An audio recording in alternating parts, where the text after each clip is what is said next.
dahil nadagdagan na naman nga ng 1 taon ang Ferson, kaya naisipan nga naming lumabas muna ng lungga at nagsamgyupsal. At dahil unli nga daw dito kaya amin ngang sinubukan. Kung sulit nga ba ang 199 mo, woo! Kaso medyo lumevel up kami sa presyo. Okay naman sana kaso matabang. Yung karne, hahaha. Unli nga ang side dish dito gaya ng tteokbokki, sisig turon letuti, kimchi, big siomai at iba pa.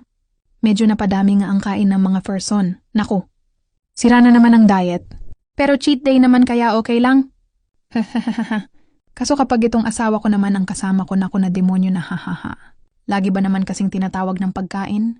Hahaha tsa. Sulit nga naman ang presyo. Para sa Ferson na gutom at di maarte katulad nitong mga Ferson na naandito ngayon. Hahaha. Masarap din naman siya. Kaso ewan ko lang tong kasama naming pogi kung nabusog. Kanina't siomai lang naman kasi pinakain ko. Hahaha. Hindi naman sa pag-iinarte. Sabi nga nila, sinasabi lang naman kung anong nakikita ng mata at panlasa. Hahaha. Kung galing ka naman kasi ng ibang bansa gaya ng Taiwan, ay mapupuna mo talaga ang samgyupsal dito sa Pinas. Kaya sorry na be. Oo. Pero ang importante mahalaga. Samgyupsal pa more. Kung naghahanap ka na nga ng samgyupsalan at taga rito o malapit ka lang sa Ibia Zambales, ay naku bahala ka na maghanap.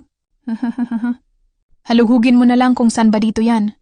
Hanggang dito na nga lang tong kakakuda ko na to at bibili pa kami ng gatas at diaper ni baby. Hahaha. At dahil wala ng budget para gumala, ay ayon uwi na ng bahay ang mga Ferson. Hahaha. Bye bye bye.